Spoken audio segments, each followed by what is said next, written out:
T minus 30 seconds.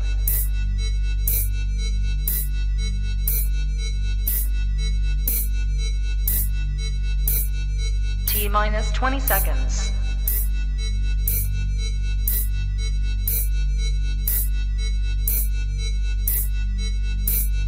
10, 9, 8, 7, 6, 5, 4, 3, 2, 1, 0.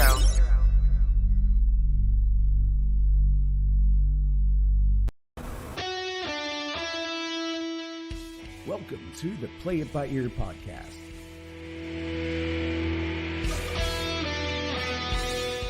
The podcast where the topics may vary because, hey, we play it by ear. And now your hosts, Eric Fiskus, Brady Liming, and Todd Griffin.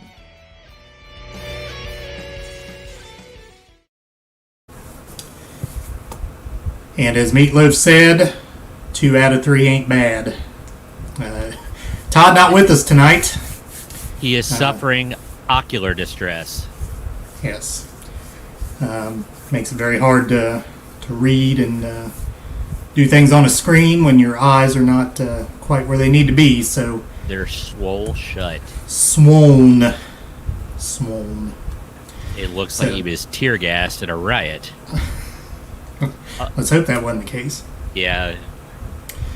All right, welcome to episode 65. Like I said, 2 out of 3 ain't bad. Brady Liming with us. And I'm Eric Fiskus. Again, it's been a couple weeks. We had played our classic, instant classic episode, episode 1. And I don't know if the people that watched, it's now up to, I think, close to 50, but I don't know if those people had listened to episode 1 before, and this is just the audio side, but or if this is 50 new people. But hey, regardless, hope you enjoyed it. Kind of back to our roots, so to speak, and we kind of debate as to which one of those things we put up as instant classics, and I guess we all came to the realization, hey, why not go back to the beginning? And it was March 8th, I believe it was, 2020, prior to the pandemic. Just a scad few days before the proverbial caca hit the fan. Yeah, the world shut down. Yep. All right. In all seriousness, we were joking about Todd's red swollen eyes. A speedy recovery to the Griffin family. Yes, indeed. They have been riddled by this nasty form of pink eye. Is not doing it justice, but it is quite uncomfortable and awful, and we wish them speedy recoveries because it's looks like a pretty miserable, uncomfortable situation. Indeed. And again, anyone who's ever been involved in an outbreak of that is very contagious. So, again, not something to be trifled with. So, again, as Brady said, speedy recovery there. Savannah, welcome. You're about Hall of Famer. And that's a very nice comment there. We appreciate that. That's our goal. You know, we want to keep everyone's spirits up. We keep everybody's spirits up, hopefully make you laugh, maybe, just maybe, make you think about some things from our skewed, play it by ear lenses. Hello, Miss Wilson. Yes, Miss Wilson with us. Indeed. There are 6 people in the room according to my count here, so please sign in. Hopefully we get a few more into the room. I think we had 13 say they were going to come, so hopefully we get a lot more than that. But you know, summers are kind of hit and miss with actually look out the window, the sun's still out, so people may be out and about doing things. But there's fairs and sports and cheerleading and vacations and theme parks and everything, and we do appreciate your time commitment to watching our tomfoolery, so we do appreciate it. Indeed. And you can always listen to the audio version as well, so there are different places that you can get those things. We'll talk about that later. Visit our website. Yes, visit our website, www.playitbyearpodcast.com. You can find the audio and video versions of our show right there at the website, right at the top of the page. On each page of the website, you can find those things. So go no further. Is that your pointer? Yeah, I never. It's like backing up a boat. It's always the wrong way, you know. All right, so again, with Todd not with us tonight, I don't know if he's in the room or not. Todd, if you're in the room, feel free to chime in. Certainly, you can comment by text anyway, and it's 1/3 your show, so comment away. Anyway, with the two of us here, we are probably not going to be able to do a game like we usually do because that involves some competition, and we can't compete with just two people. So we'll just kind of, again, play it by ear. And we'll just do regular topics. We kind of slushed over 3 different topics we're going to go over today.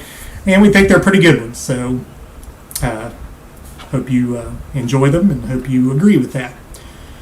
So Brady told me I was going to lead off. So lead off I will. And this goes back to my shirt, and I'll show everyone my shirt here.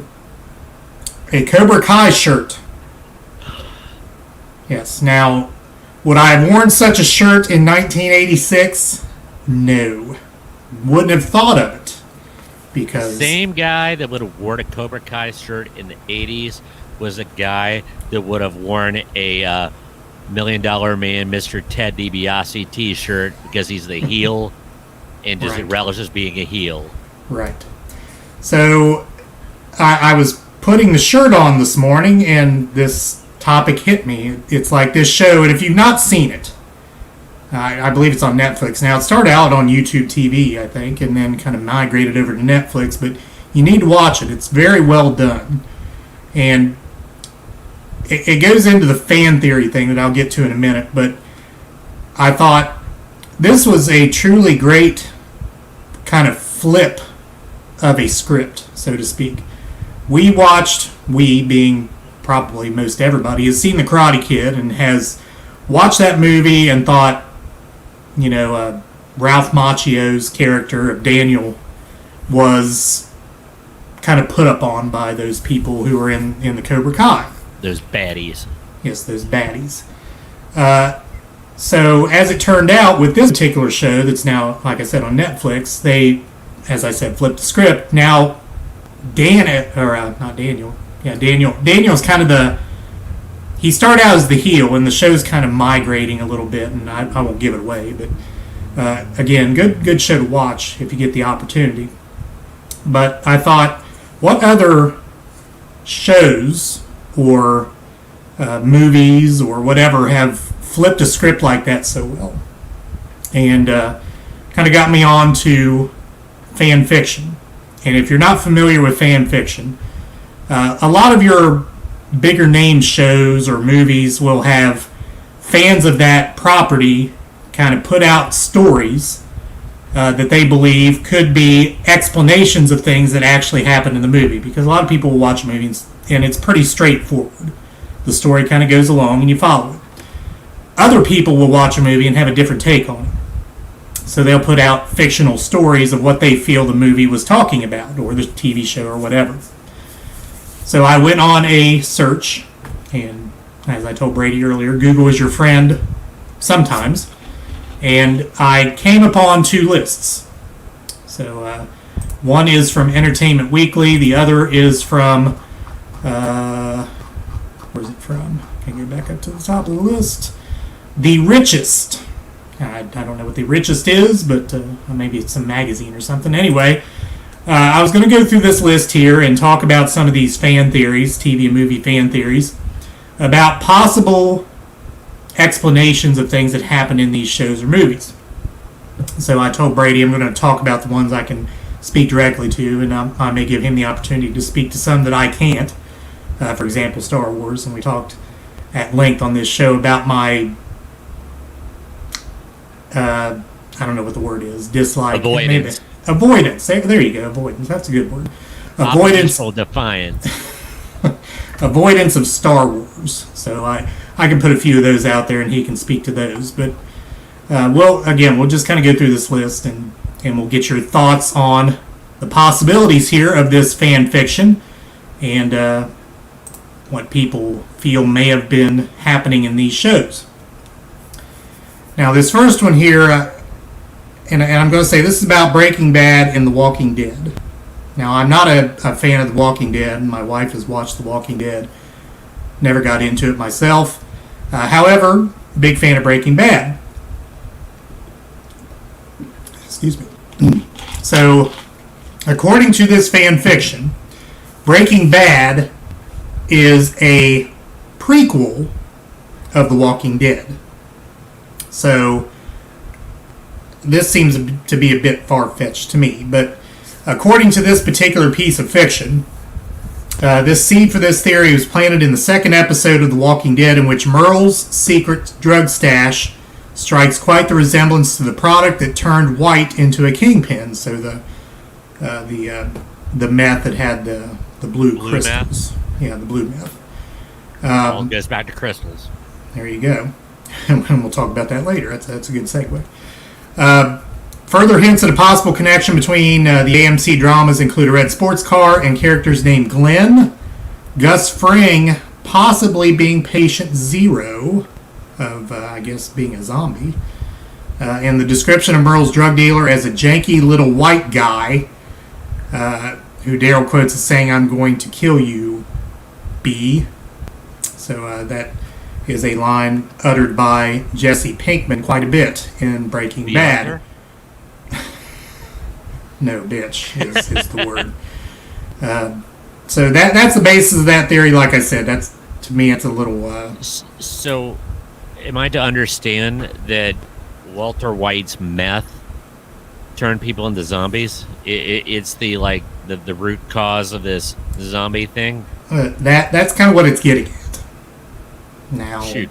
All I had to do is go to, the carnival section of the Brown County Fair. That theory, the zombies have been around for years. Oh, man.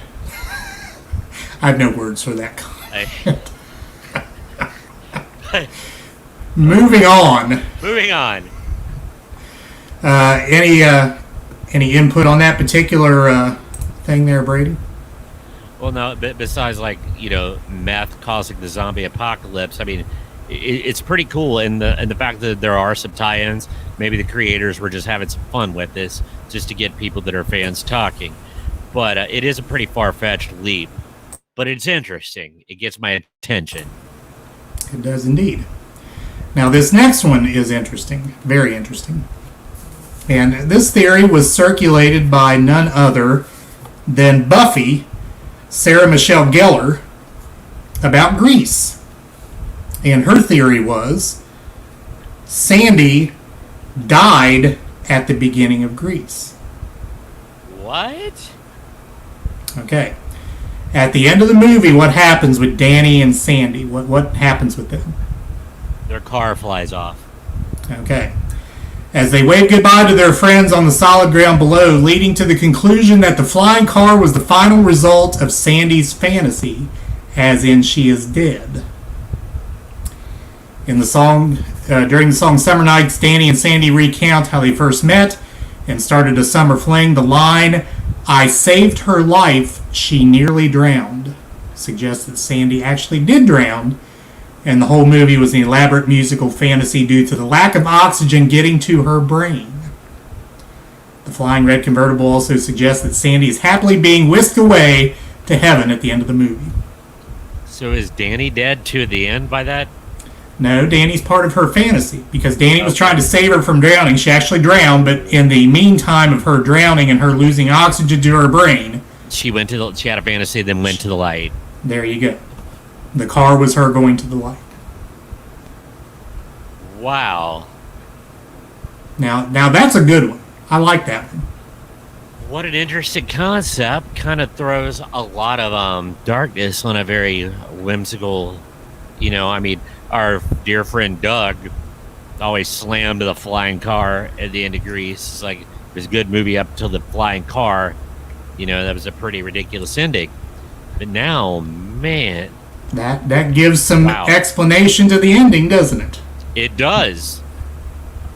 So I just thought it was a silly, whimsical take, but evidently, now I feel icky. Nice input there by Buffy, Sarah Michelle Gellar. Yes.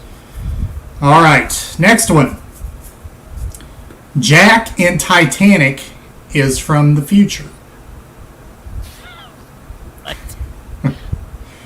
So one fan theory says that Jack is actually a time traveler who came back in time to keep Rose from committing suicide, because that would have caused a delay in the ship's course and potentially kept the Titanic from crashing, altering the course of history. Now that sounds like something straight out of Loki. The new Loki. Have you watched it, Eric? I have not.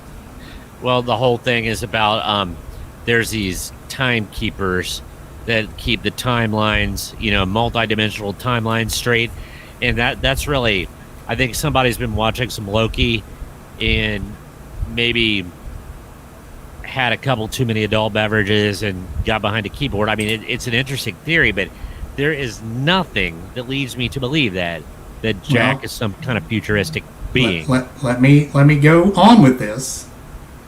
Jack is from the future. There's some signs to this. His anachronistic fashion, his haircut and backpack were not common until later, and his mentions of man-made structures that were not yet created in 1912, aka a roller coaster on Santa Monica Pier and Lake Wissota. I call that sloppy script writing, continuity issues. Could be, but I it gotta play does. devil's advocate here. Now, I love a good, deep thinking fan theory, but I don't buy that one at all. At all. Well, considering the movie is based upon a historical event, although there have been movies based upon historical events that have gone off a little fantasy, Yeah. I mean, I just listened to a podcast about the real life Inglorious Bastards. Thank you. The real life, group, and how Quentin Tarantino's take was, it was really good. I love that movie, but the real life story would have been an excellent movie in itself, man. It's really incredible. It didn't need changing. It did need changing. So, but no, I'm not quite buying the timeline. Have you ever heard me do my? I have the entire last hour of the Titanic. I have the script memorized, and I can recite it at will. Jack! Rose! Jack! Rose! Jack! Indeed. Yeah. So I like the movie, though. Don't get me wrong. My apologies to my wife. I believe she put this comment up during the Grease fan fiction that we talked about. I just ruined the movie. No, Becky, we made you think about the movie in a different way. I like that one. That one holds a lot of weight with me. It holds water. Water. No, it doesn't hold water. All right, Brady, here's one for you. And again, this is one show I've not gotten into. People have told me I should watch it. I just haven't. My wife has also watched this show. And the theory is the Always Sunny characters don't actually look like that. So here it is. Ever wonder how Dennis, Mac, and Dee look so attractive but seem to disgust almost everyone they meet on It's Always Sunny in Philadelphia? One theory is they are unreliable narrators and present the audience with an idealized version of themselves. Yeah. You know why? That I have my funny bone. I could actually... Okay, because Dennis fancies himself a very attractive, kind of pretty boy character with lots of conquests. But once they get to he's pretty repugnant in every way. I like the way that thinks. Always Sunny in Philadelphia is one of my favorites. I know it's not for everybody. It's pretty irreverent, and it's a little bit out there, but it's pretty hysterical. But this is definitely a theory that I want to read more about this. But I have to dust out the old episodes and. And I'm not laughing about It's Always Sunny because, like I said, I've not watched the show. I'm laughing about this next one I'm going to put out there. Oh no! And I honestly have not read this list until now. That's why I'm shocked. All right, next one. Scooby-Doo is about kids trying to escape the draft.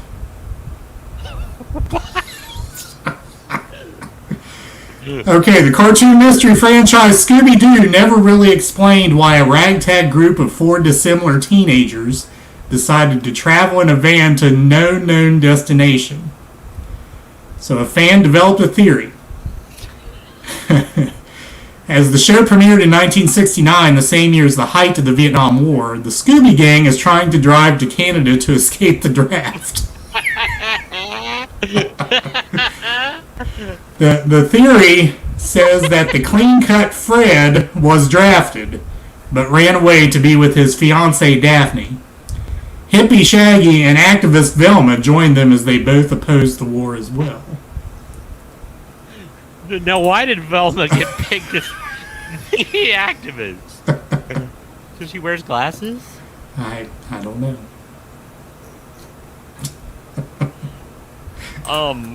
That's funny.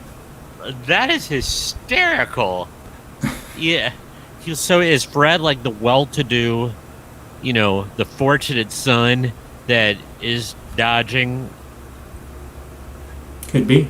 And then Shaggy's your typical, hate Ashbury ne'er-do-well. Could be. And his Great Dane Scoobert do. Wow. Scoobert do. All right. Next one. The Simpsons are a family of geniuses. The theory puts forth that Lisa is the only member of the family who accepts her genius, while others purposely quash their brilliance in order to live happy lives. Marge was once an amazing student but left her academic pursuits behind to become a homemaker. In regards to Homer, it was revealed that a crayon lodged in his brain was what was suppressing his intelligence. And Homer very literally chooses to be dumb but happy rather than smart and miserable by putting the crayon back in his brain. Finally, in another Simpsons episode, we see Bart was once a gifted child, but then his grades began to decline. The episode blamed it on a gene that makes the male Simpsons stupid, but Homer's crayon incident disproves that. Instead, Bart saw how happy his dad was in his life despite his lack of intelligence and decided to strive for happiness instead of genius. He uses his brains to come up with elaborate pranks instead of schoolwork. Why can't he be smart and happy? I don't know. Or are those mutually exclusive? I don't know. Good question. Yep. Anyway. All right. Next one. Nemo, in Finding Nemo, was an imaginary device for Marlin to come to terms with his wife's death. I want to skip this one.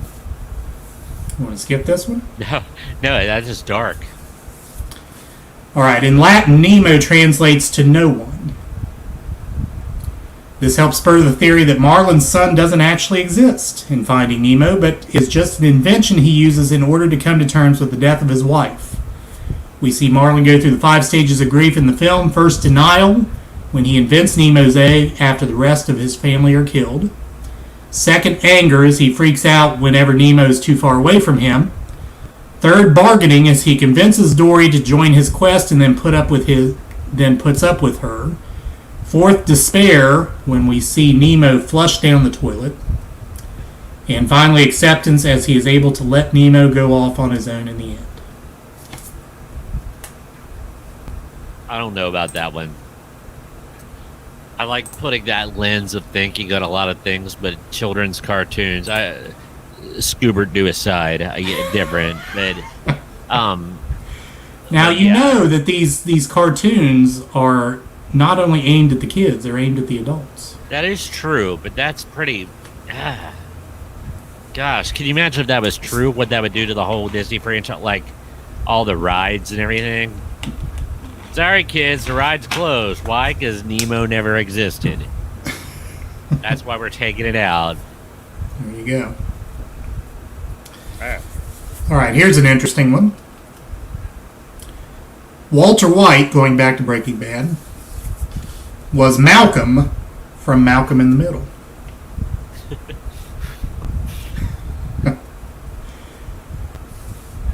Okay, so here's the theory. The theory says that Malcolm grew up to be Walter White. Malcolm was very intelligent and had an knack for chemistry, but was also stubborn and manipulative, which are shared qualities with Walter. Plus, he would probably grow up to look like his father. In terms of name, Malcolm's surname is never spoken in the show. We see that he has a special relationship with his grandfather Walter on his dad's side.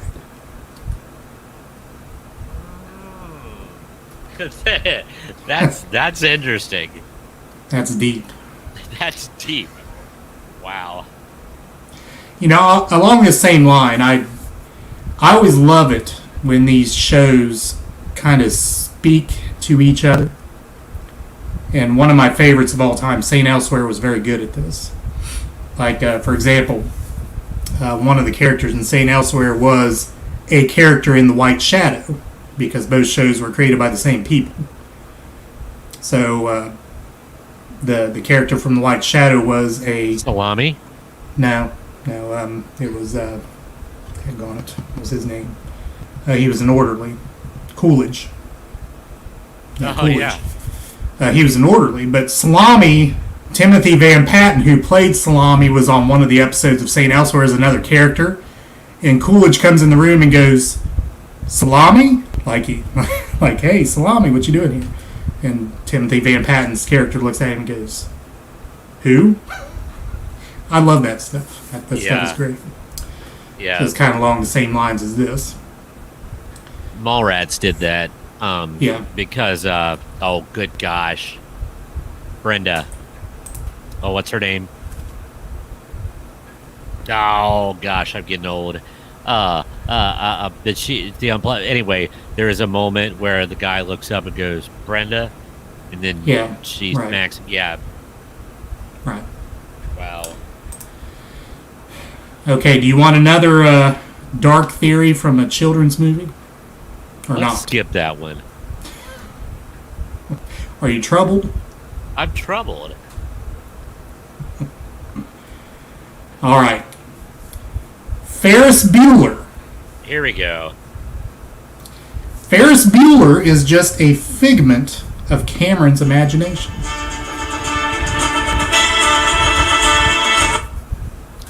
I think I know where this is going. Do tell. Continue. Okay. The thought is that Ferris only exists in Cameron's mind, and Cameron is imagining this entire adventure-filled day as he lies sick in bed. The whole movie then is in Cameron's mind, and Sloane is a girl he has a crush on, while Ferris is an idealized version of himself who is not afraid to talk to her. Yeah. I kind of figured it was going that, but I wasn't thinking sickness. I was thinking, physical sickness. I was thinking that maybe Cameron was mentally ill from all the stress he was over and creates this alternate reality. He also created Peterson. Peterson! Hold my French. Oh.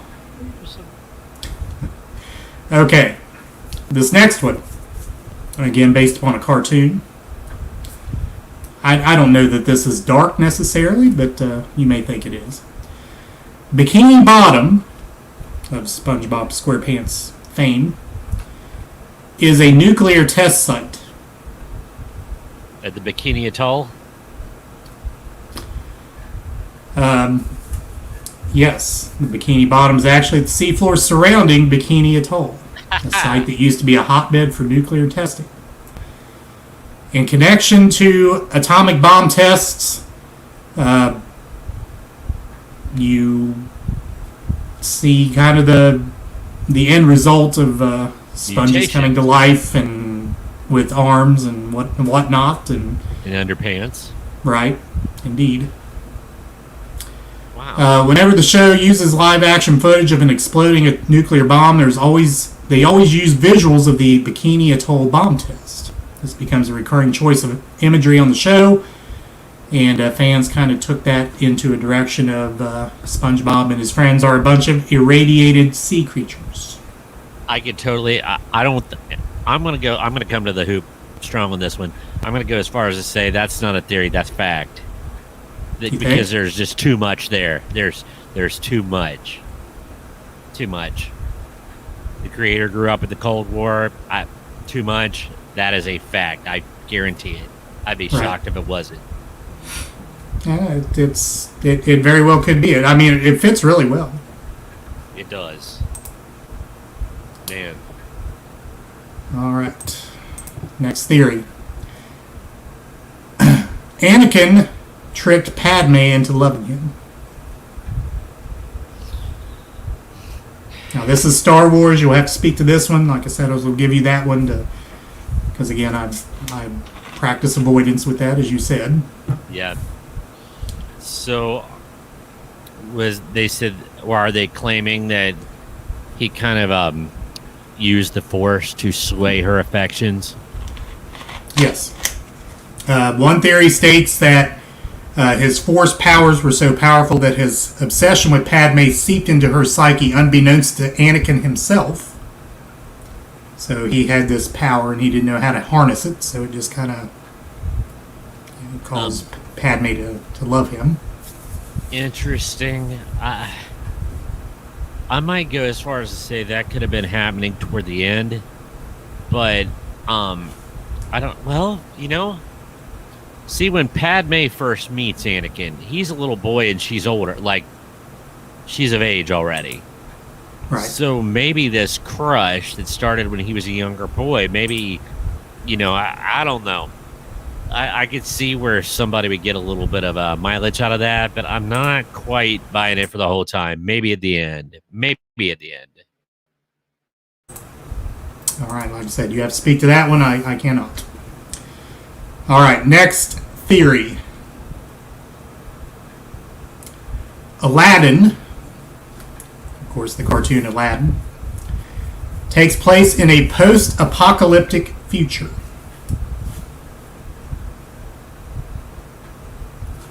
Okay, so we think the movie or the cartoon actually is supposed to take place in the fictional city of Agrabah, which is supposed to be in the past. City in India that houses the Taj Mahal, which kind of is what this city is based upon. It actually takes place in a futuristic post-apocalyptic wasteland. Even though this kid's cartoon is meant to be taken lightly, some fans have called proof to the fact that this is post-apocalyptic. For example, Genie calls Aladdin's clothes so 3rd century, and also says earlier in the film that he was locked in the lamp for 10,000 years, i.e. it must be the year 10,300. Also notice how Genie makes so many pop culture references that seemingly hadn't even taken place before that time, like mimicking Jack Nicholson in one particular scene.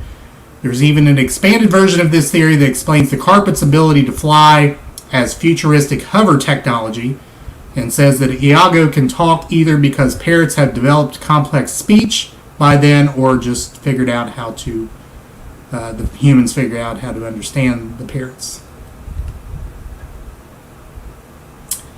No.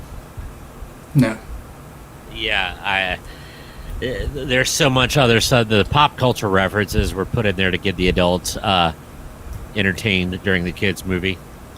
Because my daughter, when she would watch it, she would have no idea who Jack Nicholson is. It was put in there for the adult folks watching it. In the opening, but the kids, do they care if this is post-apocalyptic? Maybe that piece of it is for the adults as well. See, I'm going to go back to the song in the opening credits. They had to change it because it was not very PC. Because it talks about, in the day of riding on camels and slitting your throat. It was a little bit insensitive by nowadays standards. So I think they so that kind of harkens back to the the Barbary pirate era, Right. Kind of that swashbuckling. Yeah. I don't buy it. That's trying too hard. That's looking too hard. Intelligent, yes. Thought provoking, yes. But I don't go along with that one. Fair Nay. enough. Nay. Fair enough. Nine. All right, next one. Becky Fiskus, if you're still on here, I may ruin another movie for you here. So the theory is Andy Dufresne from The Shawshank Redemption is a guilty sociopath. Do tell. Okay, it turns out this theory turns the movie on its head by asking the viewer to see Andy Dufresne not as an innocent man falsely convicted of murder, but as a remorseless sociopath and a master of manipulation. Andy's alibi states he did indeed buy a gun while drunk to shoot his cheating wife and her lover, only to change his mind at the last minute. In a twisted turn of events, someone else had murdered the adulterers instead, and the blame fell squarely on Dufresne. As if that doesn't sound like too much of a coincidence, the police also found fingerprints all over the murder weapon. If this theory is true, it means that Andy Dufresne's nonchalance inside the prison is a result of his own sociopathic behavior. He befriends Morgan Freeman's character Red just to use his resources, the same way he befriends the prison guards and Tommy just to acquire special treatment and another trial. Now here's the kicker. Here we go. In the movie, Andy Dufresne is obsessed with chess, which is an angle that never really plays out until you realize that it's a metaphor about how everyone in this movie are pawns and pieces in Andy's elaborate scheme to escape. He basically took everyone for fools. Red, Tommy, the prison guards, and even the audience. Even Brooksy. Yes. Thought-provoking, amazing. That is truly one of those things that'll make you think.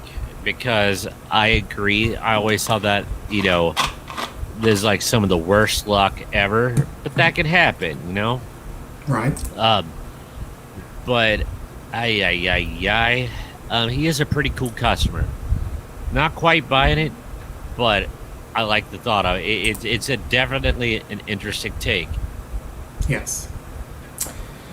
All right, next one.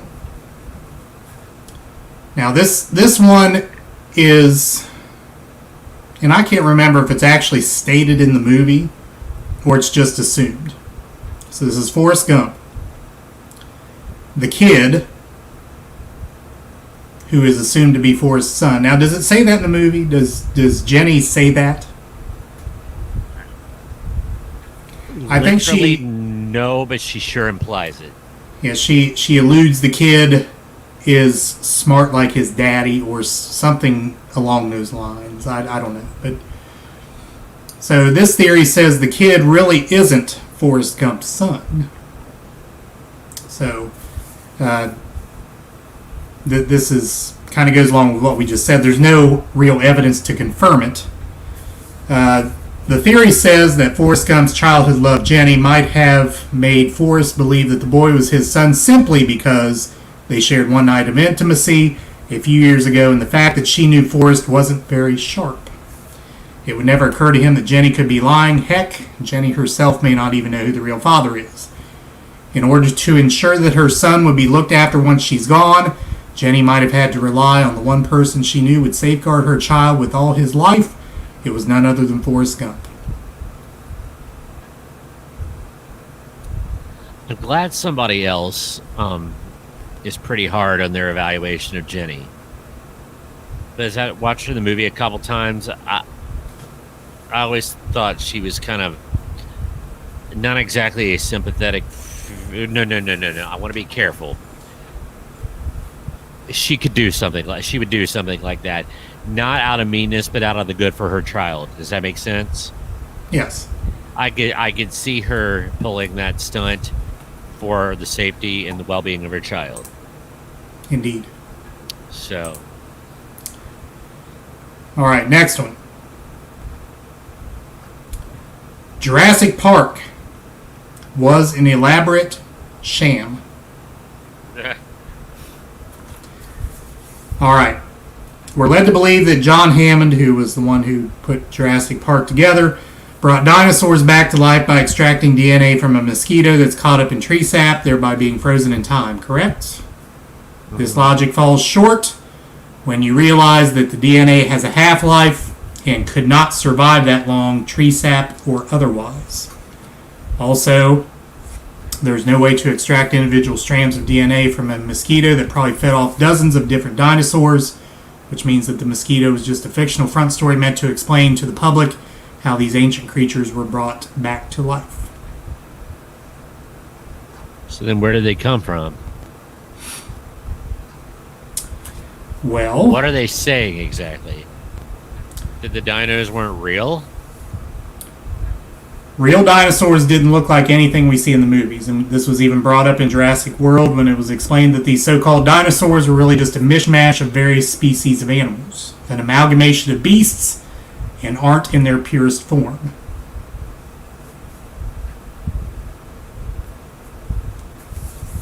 So How did the that- beasts aren't really dinosaurs, they're mutant hybrids that went awry. Something like that. Okay.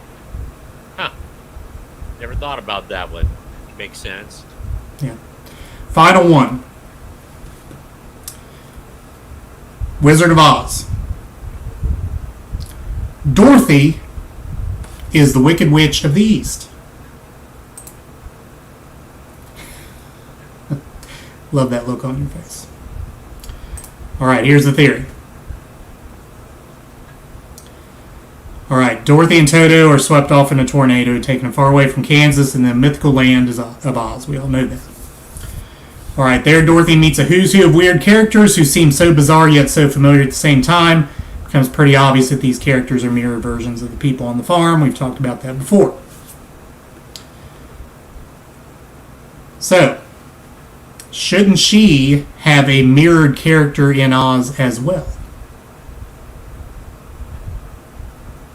So if you remember correctly, Dorothy's house landed on the Wicked Witch of the East, killing her just as the story begins. Fans have always believed that the witch was indeed Dorothy's sideways world twin.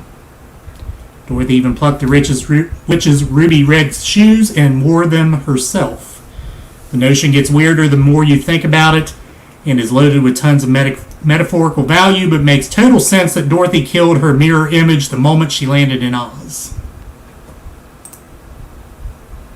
Wow. Put some Pink Floyd in there, and you've got a night of mental wormholes there. True. It makes sense. Does this sound bad? Because I love Wizard of Oz, but I've really that's a movie I've not given a lot of pithy thought to. I take it as it's, fantastical dream. I don't delve into that one too much. Maybe I need to revisit that stance. Could be. I don't know. All right, so there are the jaw-dropping fan theories about movies and TV shows. I think we mostly talked about movies there, but interesting lines of thought in regard to those. I do have one comment here from Miss Wilson. She does bring up a good point about Mr. Dufresne. Sociopaths don't feel for others, so why does he make sure he and Red are reunited in the end with money to spend? Is he going after Red's half? Is he wanting to get rid of the only person who knows where he is? I don't know. No, I don't. That is a big hole in that theory, isn't it? It is. You would have to suspend all you know about him and think that he was going to find Red to kill him. But if he's a murderous individual, he lets Red come down to Mexico just about maybe the time he's running short on the money he took down there himself. Red comes down, he kills off Red, has more money to go with. Wow. Oh, man, you had to do that. Wow. Sorry, you kind of left me speechless there. Now I'm going to have to ruminate on that. Which has been my answer for a lot of things. Correct. All right. So that is topic 1. We do want to, again, talk about memberships on our website. Memberships support our work on the podcast. For more information, go to playitbyyourpodcast.com/support. And let you have a look at our website here. And there's our support page. And there you can see our Earbud Hall of Famers. These are the ones who are members. Allison Chavis, Christy Rocky, Joe Rocky, Chuck Griffin, Savannah Brown, who is in the room here with us, and Jessica Longacre. Thanks to one and all for supporting our podcast through membership. If you go to that page there's a Buy Me a Coffee link here, and you can click on that. That goes to our crowdsourcing website, buymeacoffee.com, and you can set up your membership from there. And thank you guys so much. You first Hall of Famers have really that really kind of gave us a little bit of confidence that what we were doing was entertaining people. So we can't thank you enough. You are you are responsible for what this has become. Don't say that to them. They may discontinue membership. Make it all stop. Right. All right. Topic 2, Brady. Caught me mid-sip there. Oh, what's going on here? Oh, There. wow. What was that? That was the strangest thing ever. Okay, sorry. I was looking at myself at the screen, and there was an eclipse over me, and there was like some kind of shadowy figure. But okay, my topic is a revisit of an older topic. They were coming back to it a little bit and adding to it because it was really funny and it got a lot of reactions. So I call them, why are we accepting this marketing ploy? Why do we accept this as fact? We are asked to spend critical thought and just accept some things that products and commercials throw at us simply because. We could, like I said, we could go back to some. Okay, I made a reference to one at the beginning of the episode. Crystals. Everything has to have crystals in it to make it better. Like fresh step cat litter with crystal action, or all the flavor crystals in a cert. And then the crystal we have to accept that makes everything better. So why? We don't know. That's just what they tell us. So I have another list that I have compiled.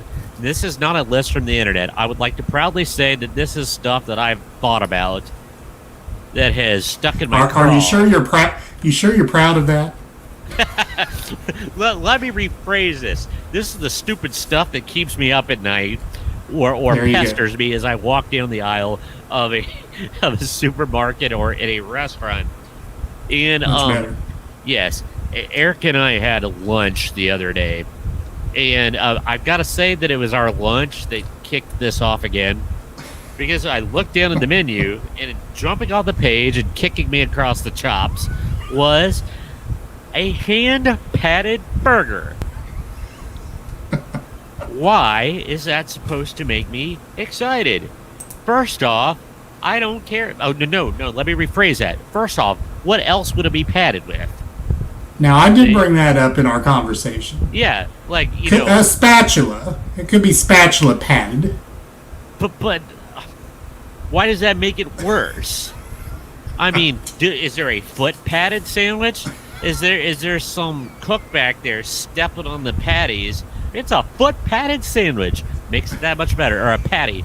Or that's the one that I was absurdly demonstrating, is they put it in their armpit and do the, it's pit padded. No, like for real, like the hand padded thing. So what it asks us to accept is, what else is it going to be padded with? And B, why does that make it better?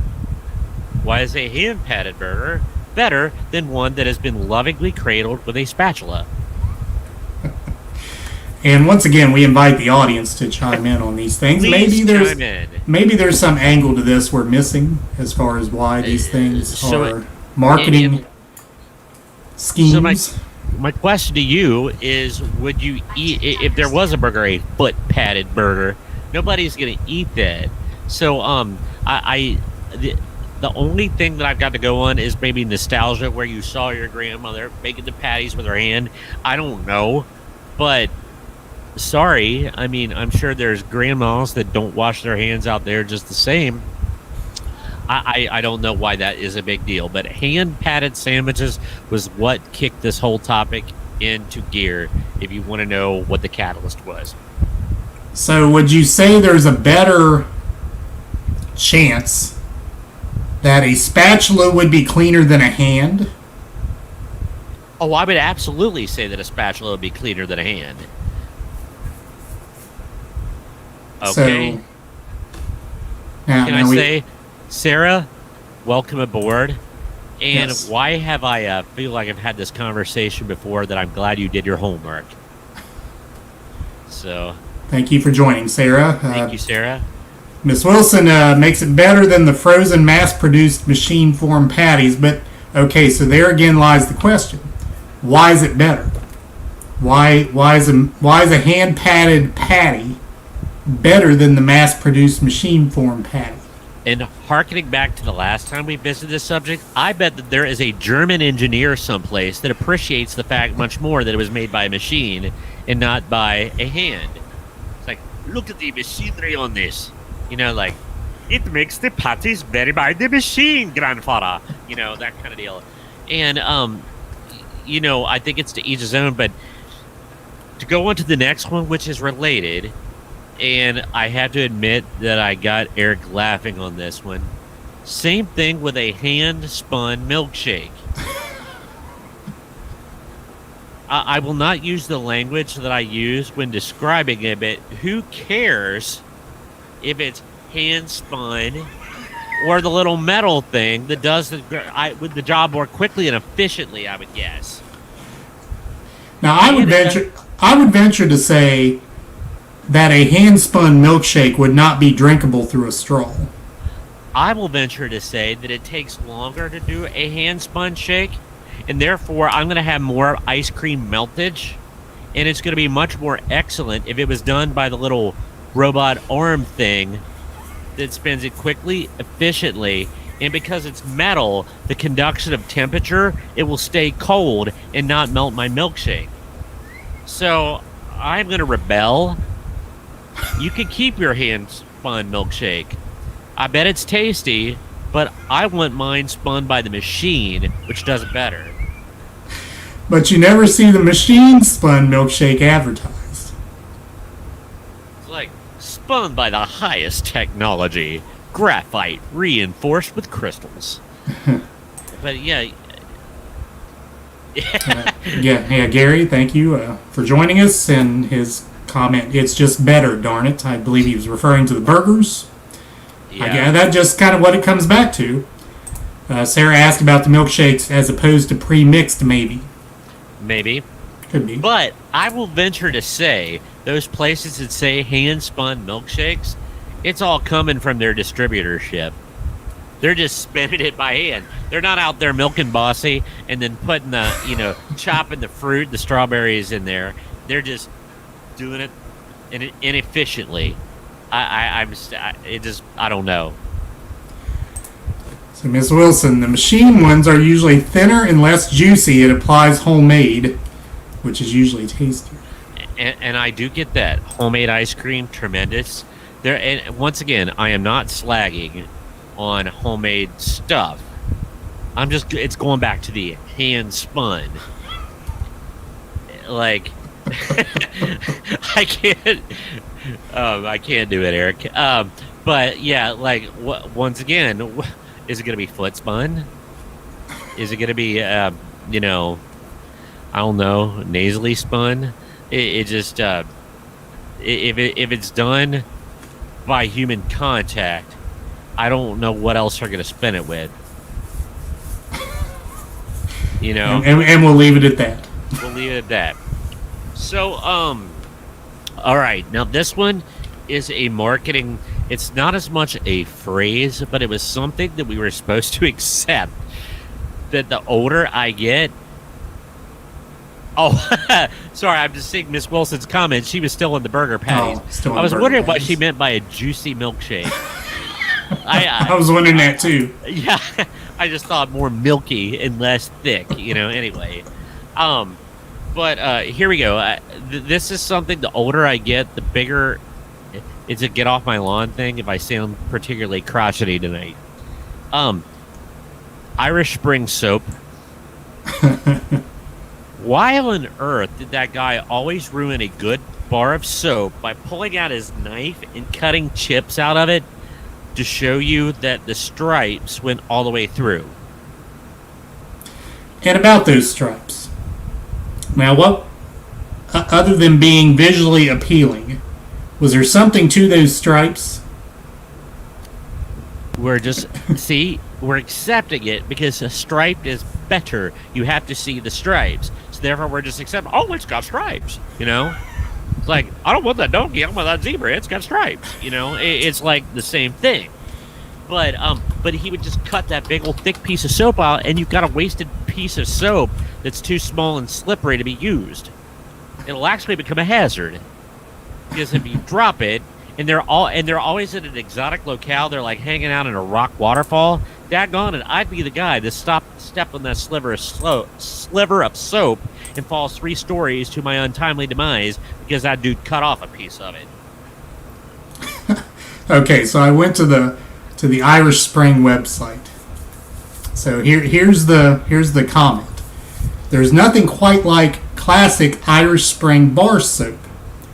Its freshness lasts 12 hours, and its rich lather cleans you up no matter where your adventures take you. Irish Spring bar soap is available in a variety of scents and formulations for whatever clean you need. I want to be less clean. I want the one that leaves me a little bit funky. God. How many variations of clean are there? That and 12 hours. How do they know that? So I could lather up with the Irish Spring soap, go out and run 7 miles, which I would never do, but if I did, I'm guessing my freshness would no longer be there. I can imagine this lady in a stacked beehive in a lab coat running alongside of you going, and then writing down 3 hours in, still fresh. And what is fresh? Yeah, okay, yes, Sarah, I am passionate about this subject. You can tell the Irish Spring thing has bugged me for a long time. I'm venting my spleen here. But no, go back. Here's my challenge to you all, especially if you're younger than us. Go back to YouTube and watch a vintage Irish Spring commercial, and you'll see the butchery that guy performs on that bar of soap to show me that it has stripes, which I could see it is perfectly striped before he cut into it. It's not hidden. It wasn't a facade. So anyway, but yeah, it is just one of those. There's all kinds of things like the 12-hour freshness. I would say that has to be like somewhat approved to be sold like that. It doesn't mean freshness meaning you don't stink, or 12 hours later you still smell like the soap. I think maybe I can share this. What? Is it a video? It's a video. Oh! Let me try to share. I can't whistle that well, so or wait a minute. I think I just might have accidentally done the Old Spice theme.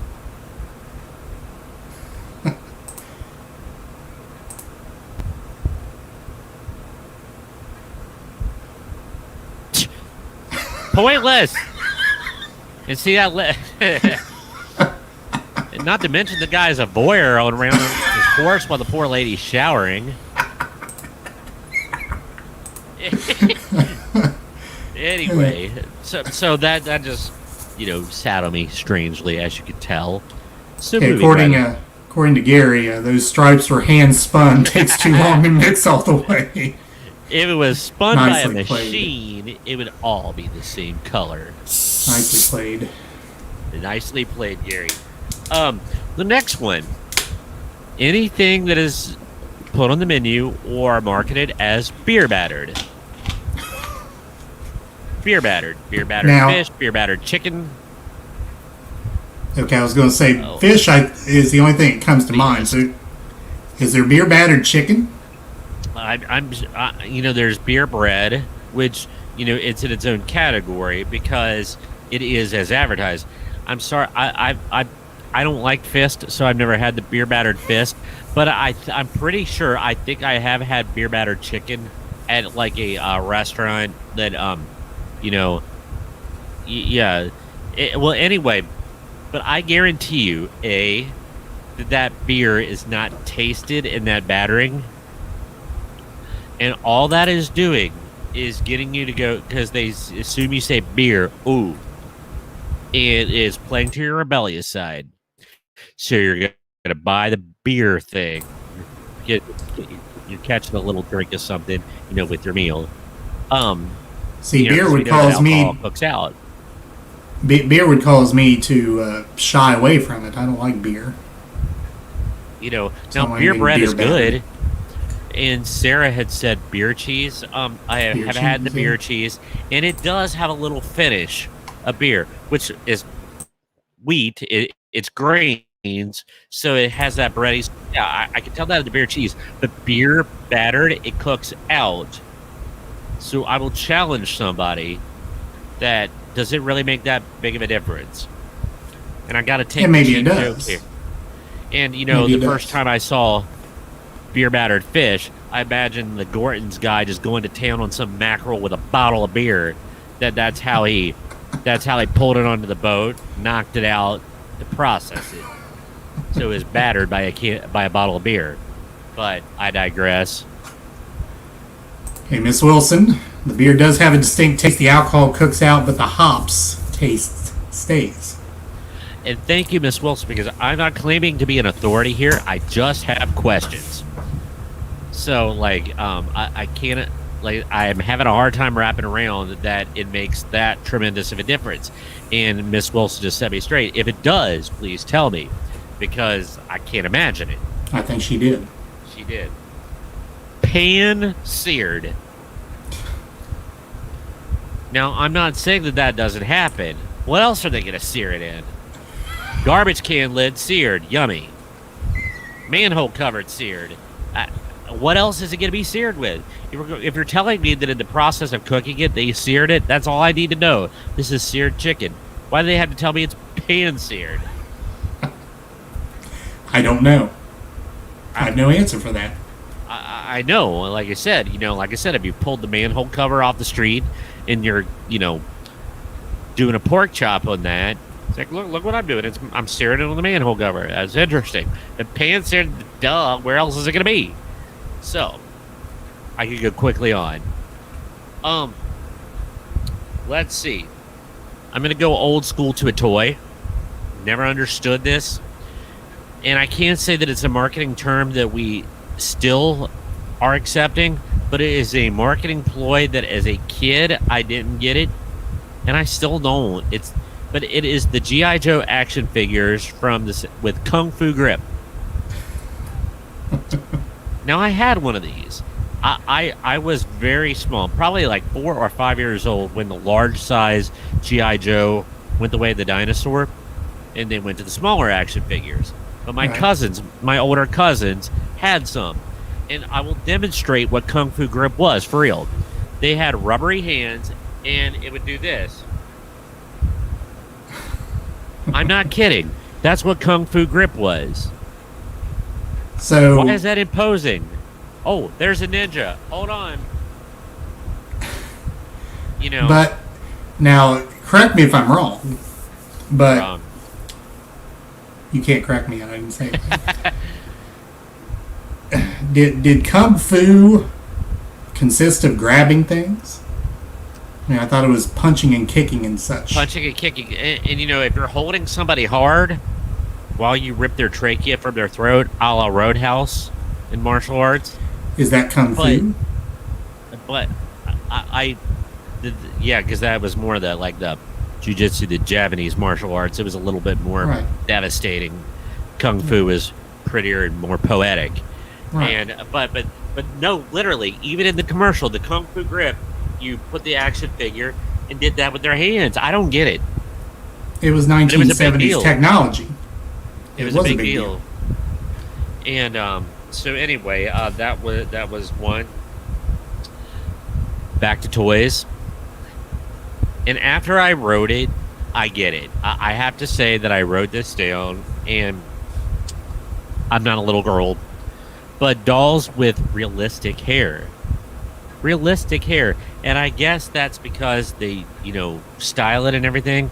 But my first reaction is like, who cares if it's realistic? You know what I mean? Well, like you said, I guess you came to the realization it's about styling it. It's about styling. So here's an example where something made my list, and I'm, big enough to admit that, okay, now I got it after some thought. I guess more goes what the question becomes, what goes into making the realistic hair versus the non-realistic hair. Yeah, in G.I. Joe, those action figures with the Kung Fu Grip, they had realistic hair, but basically it was like Mossman from He-Man, but it was brown colored. It was like a space age carpet on their head, and it wasn't very realistic. It was just kind of weird, actually.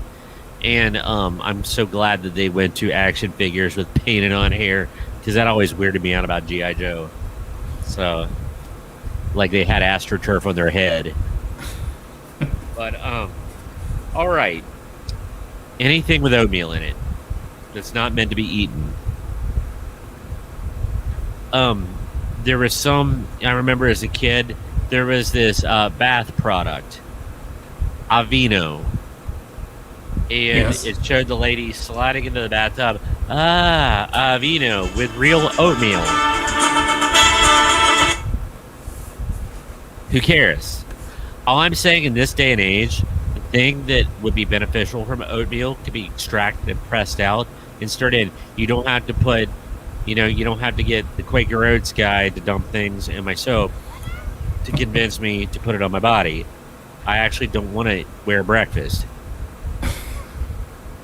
So, Aveeno did have that consistency of oatmealish.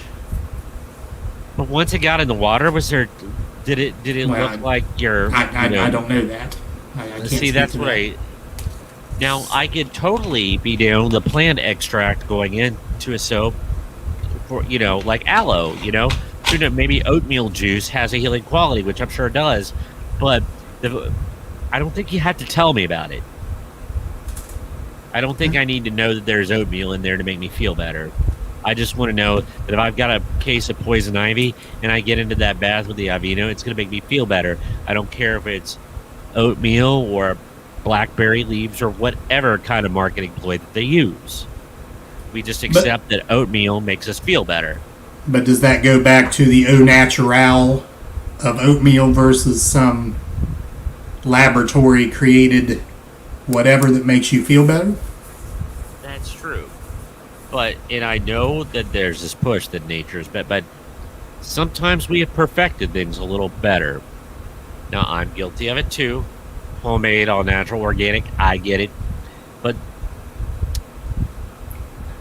I don't necessarily, once again, I don't want floating chunks of oatmeal in my soap. That's basically what I'm saying.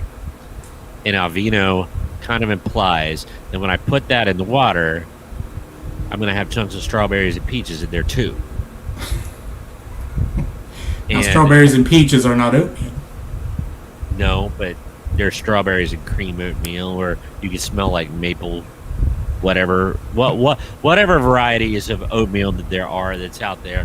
Which, by the way, have you noticed some of the new things they're doing to oatmeal to entice kids? I saw one that has unicorn eggs in it. I didn't look. And what does a unicorn egg taste like? I don't know. I don't know. But it was a multicolored looking, tie-dye looking egg that'll turn your oatmeal some colors. But I don't know if it was like a malted milk ball. I don't know. And on top of the fact that the unicorn is a horse, I don't know if I want to ingest the eggs. Yeah. So, Or apples or anything else that may emanate from the unicorn. horse apple oatmeal. That's not going to go over well. A true story. I think it was Williamsburg, Virginia. My ornery aunt Cheryl bought a box of it was made to look like Esther Price candy, but it was horse apples, and it was individually wrapped horse droppings that they actually sold, but she was going to actually gift to one of my other uncles. So, yeah. Ms. Wilson asks what's wrong with bathing and having breakfast at the same time. That is true. Efficiency. That is I'm all about efficiency. I don't think they would be able to get away on TV with Aunt Jemima in your bathtub, or having one of the other characters, the food characters like Chef Boyardee, or sit there in the bathtub with you. That'd get a little bit creepy. The Gordon's fisherman, the Tidy Bowl man. Now he's in the toilet.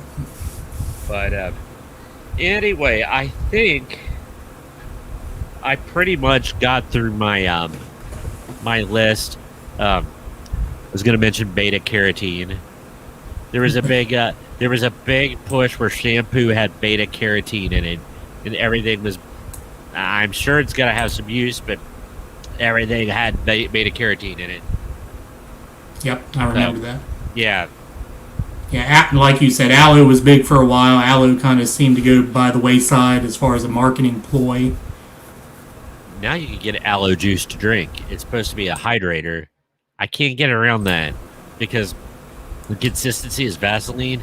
Is it like drinking flavored Vaseline? If anybody's drank the aloe juice, let me know, but I could be wrong, but I had a problem with that. It was a texture thing. Yes, maybe with a vino, as Miss Wilson says, the Quaker Oat Man would also be in the tub with you. With his mullet under his tri-cornered hat. His tri-corner hat, yeah. Yeah. Barbara Bush, as someone claimed that it... Oh, I remember the first time I heard that. Anything else on that topic, Mr. Liming? I think we're pretty good, but you know what? This is the topic that keeps on giving, because like I said, all it does is take me a trip to go to the to Kroger and go down the aisles, and this stuff just jumps out of me. So you never know. So there'll probably be a part 3 somewhere down the line. Someday along the line there will be. All right. So before we get into topic number 3, if you ever wonder what we're talking about when we use certain terms, you can visit our website and go to the isms. And I'll share the screen once again. And see the play-by-ear isms right here, which is the next last thing on the menu at the top of the screen. If you click on that, and I keep saying we have isms to add, and I just haven't added them. We need to have a conversation about what we need to add to our isms. Yeah, we need to add a few more terms. We might have to put an ism. It's really not an ism, but we need to probably put an explanation of why Randy the Cane Toad keeps on coming up. Indeed. Okay, we always give you an example of an ism.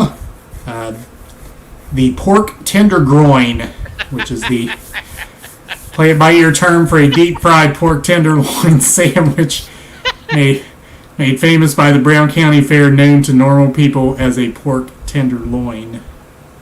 So, yeah, in our world. A shout out to my colleague and listener, Kyle Brewer. He said that his friends, they were listening to an episode while on vacation in Florida, and they made it a point that they were going to call them tendergroins whenever they ordered them out. And there is a local county fair going on this week, the Adams County Fair, and my challenge was one of them to go up and order a pork tenderloin and watch the hilarity ensue. They need to record that and send it to us. Yes. Of them ordering a pork tenderloin. He also said that at a restaurant, he ordered something and told the waitress to make sure it was up again and none in it. Said that she didn't look very happy or kind of confused. Confusion, I'm sure, followed that comment. as it does with most people we interact with outside of our show. All right. So we are to topic number 3, and with Todd not being with us tonight, we kind of had to put our heads together and come up with a topic number 3. And usually, like I said at the top of the show, we usually play a game, but we can't play a game with just the two of us here, with no one to kind of compete against each other and be the moderator. So we have a topic number 3 here. And we decided on this one because we had kind of discussed it, but Todd, being a little bit younger than us, may not have been quite as efficient at putting comments in on this particular thing. So this is a shout out, I guess, to the older set of our audience. However, I believe the younger set will appreciate it as well. And all of this exists on YouTube. Yes. And Boom Network and like vintage car, the place where you find your vintage fun. Go ahead, Eric. I'll just say yes. There you go. All right. So the conversation between the two of us, and again, we didn't go really in depth into it, but we tried to find a topic. And the first conversation was our all-star lineup of Saturday morning cartoons. And Brady said, well, does it have to be cartoons? Can it be shows? Because there were like live action shows and there were also cartoons. I said, sure, why not? Why not Saturday morning shows? But then I started looking at some lists and came upon a list of 30 live action shows from Saturday morning television that will give you all the nostalgia. So these are specifically live action kid shows. And they don't make kid shows like this anymore. Probably the most recent one here on this list is Pee-wee's Playhouse, I would think.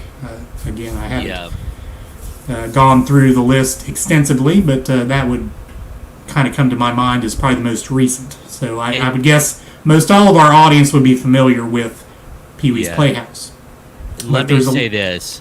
There is live action kids programming, but the concept of the Saturday morning only show, because there's things like iCarly and Sam and Cat and those kind of things that are on Nickelodeon, Disney Channel, that they make those, which are live action. But once we get started, you're going to know what we're talking about. Right. Basically, cartoons with actual people rather than drawings. That's kind of what we're at here. All right, so again, I'll kind of, there's 30 on the list here. I'll kind of jump around, I guess. And I mentioned Pee-wee's Playhouse, probably being the most recent one here, and I come up with the years on this.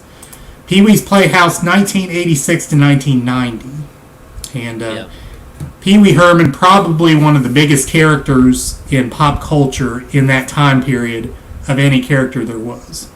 Or his fall from grace, so to speak. And you can look up how Paul Rubens, which is Pee-wee's actual name, I guess, he played the character in Pee-wee, but Paul Rubens, how he fell from grace, you can look that up on and Google that. But again, 1986 to 90, the show was a wacky Imaginarium, according to this list. He would have daily secret words, talking chairs, disembodied genies, all kinds of interesting stuff going on there. I never actually watched the show. Again, this was more when we were in high school, so this is a little bit beyond probably us partaking of Saturday morning programming too much. I loved Pee-wee's Big Adventure, and I have watched Pee-wee's Playhouse and laughed at it now as an adult, but to be honest, we would have been a little bit too old. It would have been uncool for us to kind of watch that. It would, we would not have been the target. Well, that's true, but I don't know about the uncool part, because it seems like there were a lot of people in our age group that did watch it. I remember people talking about watching it. Yeah, I didn't watch it. And I watched it in passing, but I think today, if you gave me a box set of Pee-wee's Playhouse, I would probably watch it beginning to end and love it. like the word of the day. I remember us doing that, kind of jokingly. And I'm going to be honest with you. I guess my humor, I like it a little bit more highbrow than that. That's why I just never cared for Pee Wee Herman at all. I just didn't like that pratfall sort of humor. But Large Marge. Oh, well, no, that was Pee Wee's Big Adventure. There. Okay, and I'm saying this with a serious face. I'm kind of telling on myself, and I'm not being funny here, even though it's going to be kind of funny. There's probably not a day, there's probably not a week that has gone by since 1985 where when brushing my teeth, I don't go, Mad Dog! Once I've got the toothpaste in my mouth, or at least I think it. That is funny. So, yeah. It's stuck in there. So there are some things from Pee Wee Herman that are entrenched in us forever. So Miss Wilson loved Pee Wee's Playhouse, watched it with her son Bryce, and Dale. Welcome, Dale. Welcome, Dale. He has the comment that a lot of people have when they happen upon our show in the middle. What? Ha ha ha ha. I actually think he's making a Pee Wee quote. What? Oh, okay. There you go. There you go. Yeah. I thought he was just saying, "What in the world are you all talking Which about?" Does happen often. Yeah, that does happen. Your secretary, who is it that always comes in? Which one of our listeners always seems to come in the weird times? Is it Trina? I can't remember anyone specifically. Yeah, it seems like the same person like 3 times. Like, I don't know what's going on here. All right, so I'm going to go back here on the list. Going to go back a little further in time again. People who are a little older in our group here. If you're not this old and remember this one was actually on TV in real time, you can, as Brady said, go back to YouTube and search this stuff out, and you will see that I believe a lot of it came from the drug-induced hysteria of the writers. So we'll just leave it at that. And the first one I'll put on here, although this one, as I told Brady, was not actually on when we were alive, but has come back, or did come back in reruns a little later, like when we were very little. And you may have heard of it, H.R. Puffin Stuff. Only lasted 1 season, which was surprising to me. I didn't know that. It was a full-size puppet show. So, unlike the Muppets, which you really didn't ever see their legs too much, but, I mean, these were full-size puppets. Like the walking characters at Disney. Right. So it was a novel concept at the time. Again, a little scary to look at. It seems a little LSD-ish. Yeah. But the popular show introduced wide-eyed children to the mayor of Living Island in its distinct residence. That H.R. Puffin Stuff was the mayor of said island. And so there's a human boy in the show, and he gets shipwrecked on this island, and that's kind of where he comes in. So Jimmy is the boy, and happens upon these puppets, these life-size puppets. My sister and I had a 45 record that was given to us. I think it came from a cereal box from back in the day or something, but it had the H.R. Puffin Stuff, on one side, the theme song on the other. And Jimmy had a song about being a mechanical boy on the other side. Right. So, that's why I could sing the theme song, is because we had that little record. I remember it being on a couple times, but I don't think I paid it much. Never mind. Yeah. All right, so here is one from Brady and I's wheelhouse. The Croft Super Show, 1976 to 1978. All right, so the Crofts were responsible for a lot of different things of this ilk over our early childhood. Sid and Marty Krofft, yes. The Super Show was part of their catalog, I guess you could say. So this was a vignette show where you had different mini shows within I think it was an hour long, was it not? Was it an hour or an hour and a half? Something like that. I believe it might have been 90 minutes. Yeah. So you had different mini shows within the vid show. And in between the mini shows, you had a band, which for the first season or 2 seasons was Captain Cool and the Kongs, which did musical numbers. And the third season was the then popular Bay City Rollers of Saturday. D-U-R-D-A-Y. Nice. Hey. Yeah. So that band was on in the last season. So some of the mini shows are in this list as well. So the Croft Super Show was the overarching show. All right. So Miss Wilson watched H.R. Puffin stuff as a child. The theme song is definitely drug related. Like I said, I think it's more than the theme song. But I'm sure the theme. I don't remember. Brady, was that what was on that record you were talking about? The theme song? The theme song, all I remember is, because Jimmy had a high-pitched voice, it was like, H.R. Puffin stuff. Na, na, na, na, na, na, na. You'll have to just look it up, because I can still sing that part of it.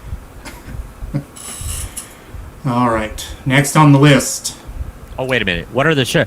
Are we going to talk about some of the shows on the Croft Super Show?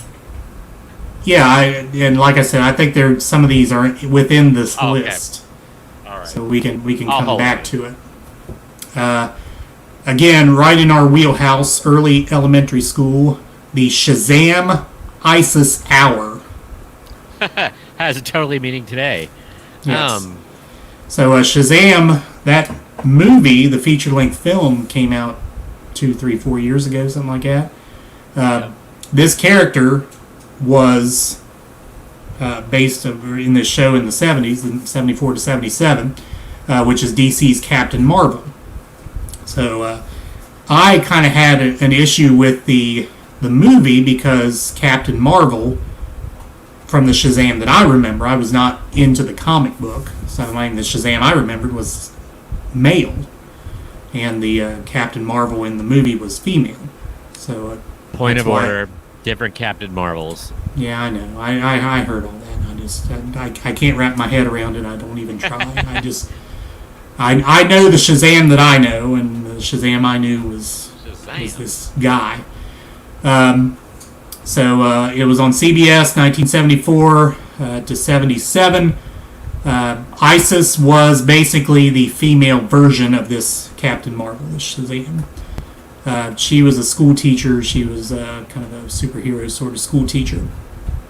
Film Nation was responsible. They would go on to create He-Man. Wow. Yeah. Isis, she was kind of like, she kind of looked like a flying Cleopatra. If you went to the costume shop and you got like a female pharaoh, like a hot pharaoh outfit, that's what she was. Correct. But nowadays, you don't want to turn on the tube and say, "Follow the heroics of Isis." It's not that you're going to be disturbed. But the thing that was awesome about Shazam, I mean, it was real low tech. The flying scenes were just laughable by today's standards. And the thing that and even as a kid, I grew up on comic books, and I love them dearly. But even I had a problem that Shazam or Captain Marvel's cape looked like it'd be the tablecloth on a set on The Price is Right. Oh, let me share it here. Because it was like, I mean, this reeked of early 70s. And like I said, it looks like it'd be something on the set of Price is Right. Am I right or am I right? You are correct. Thank you. And like I said, the flying was woefully bad. And there was some comedian, and I do not remember who it was talking about like the whole concept of Shazam. The boy Billy Batson was a teenager, but he was just traveling around the country in a Winnebago with some older man that was not his parent or anything. He was just called his mentor. Yeah, that does put on a whole different line of thinking. There's Shazam's cape, and you're correct. Those symbols on the cape look like the little symbols on The Price is Right. Yeah. Yeah. And you're correct. It does look like a tablecloth. Hey, can you pull Isis up? I want to. In my memory, she looked like an Egyptian princess, but I don't know if I'm far off. But both of them were the same. They were just female male female versions of each other, and I just always liked it as a kid. But even back then, I knew that the special effects weren't so special. Oh, here we go. Oh, here we go. Here we go. I got it. Oh, where's it? There she is. There Yeah. she is. And she has Yep. the head, I would call it a headdress. What you call that thing? That little gem thing in her forehead, and the little mini skirt sort of outfit. So yeah. Kind of like a hot pharaoh, like a yeah. So Shazam, I remember. In order to turn into Shazam, he would yell, "Shazam!" And then you'd hear this music. Da, da, da, da, da, da, da, da, da. and if he gets struck by lightning, instead of frying to a crisp, he would transform into a superhero. Yeah. Do you know what Shazam stands for? I've heard this before. Yeah, I know, and I don't remember all of them, but they were like a pantheon of Greek gods. Right. Like, I think it was like Z was Zeus, right? Zeus, yeah, Apollo, Hercules, Mars. yeah, Mars, right? which was a combination of the Greek and Roman, which, if you get technical, but whenever I ever got, accidentally said that at the wrong time, like slipped on the soap left by the Irish Spring guy, went, "Oh, Shazam!" and, transformed right there in the... Anyway, sorry. So Miss Wilson gives us the lyrics to the H.R. Pufnstuf theme. H.R. Pufnstuf, who's your friend when things get rough? H.R. Pufnstuf can't do a little cause he can't do enough. Yeah, that's it. H.R. Pufnstuf, no friend when things get rough. That's it. Yeah, I just needed the words. I can still sing it. Nice. All right, moving on. Arc 2, 1976. Yeah, loved it, and it was a very exciting moment in my life. There in Arc 2, there is this thing where to open a door, they would do this.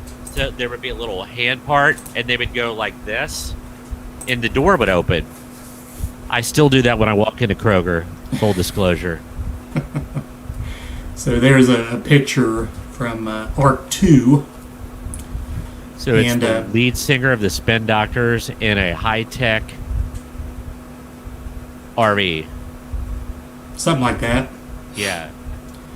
The series centers on a trio of scientists trying to help people when pollution all but ruins planet Earth. So that was a theme from 70s cartoons and shows. You have Arc 2, which talks about pollution ruining the Earth. If you remember, Star Blazers also went on their journey, which was a 1970s cartoon, which was actually on during the week. It was not on Saturdays.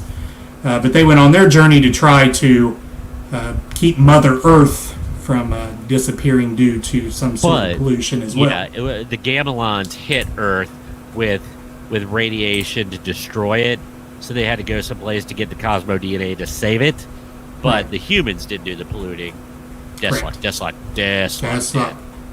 correct. That's a deep cut. Yes. We probably just lost 2/3 of our audience there. All right. Next one. Brady, I don't know if you remember this one. Monster Squad. Live action series featured Dracula and the Wolfman. However, it also featured inspired a kid-friendly premise on par with the movie that shares its namesake. Now, I remember the movie. I don't remember the TV show. Frankenstein joins Drac and Bruce W. Wolf to form a literal squad of crime-fighting monsters. They had a crime computer naturally known as the Crime Computer, and a pretty sweet ride, the Black Monster Van. Because everyone in the 70s had a van. All right. Stabbing wagon.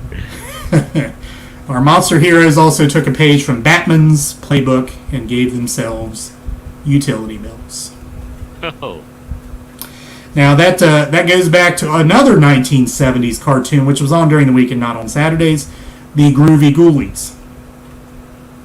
Oh, yeah. Boy, that just reeked of drug induction, didn't it? Yes, it did. And yeah, you can look up Groovy Ghoulies at your leisure. Next on our list, since we're talking about the live action piece, Land of the Lost. Yes. 1974 to 76. So if you remember, 2007, Will Ferrell had a big screen adaptation to this. Was a box office disappointment. But that show was based upon this one from the 70s. And of course, The one in the 70s was not meant to be funny. No, it was meant to be totally serious, but in turn it was somewhat humorous. It was. Land of the Lost took two of our favorite things, alternate universes and dinosaurs, and combined them to create a cheesy but entertaining show about the Marshall family's adventure in a realm that's home to dinosaurs. Each week the Marshalls struggled to survive their new home long enough to find a way back to their real one. They were on a white water rafting trip, and somehow they went down the wrong rapid, and they ended up in Jurassic Park, like a Hollow Earth, Lost Kingdom. Yes. And they had this ape-looking kid. He was a Correct. hominid. All right, this next one, Brady. I don't know if you.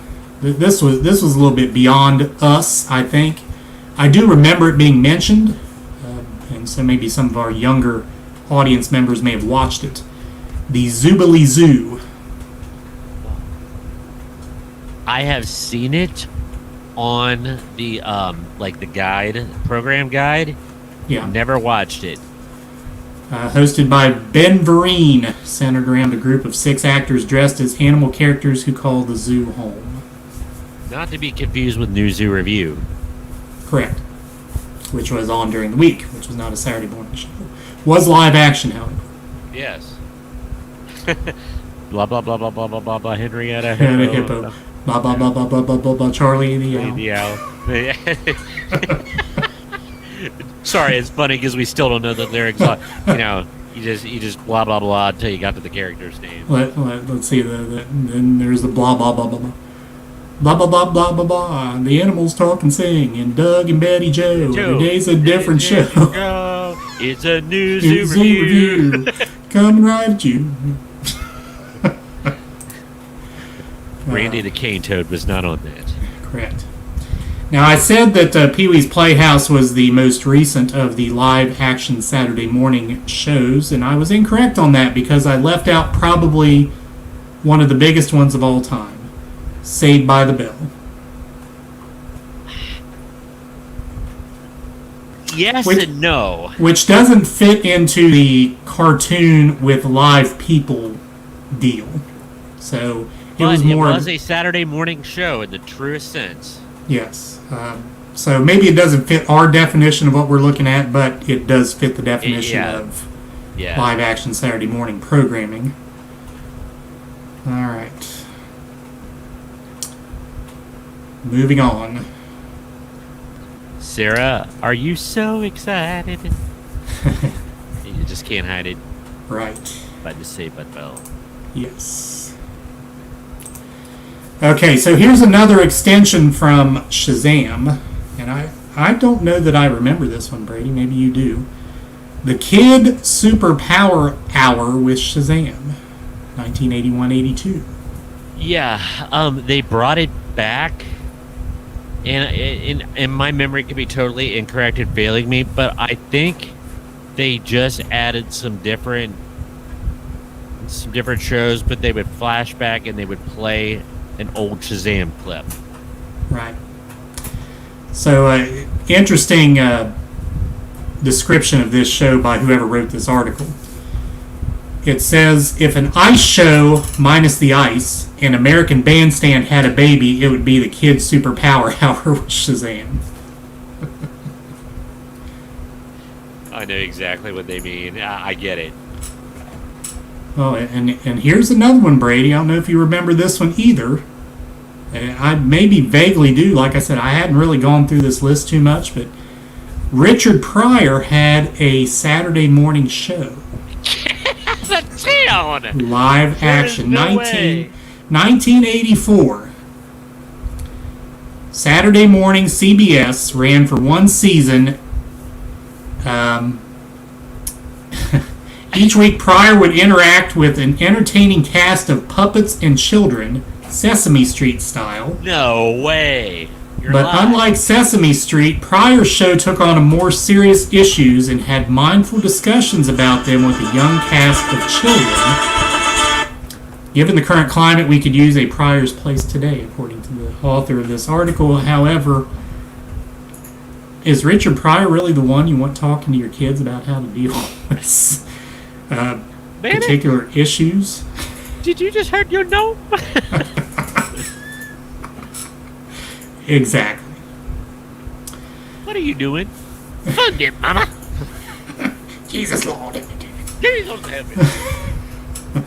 There's one of those Richard Pryor stand-up that his Utes would make us laugh hysterically, and it's still, it's irreverent and inappropriate, but daggone was it funny.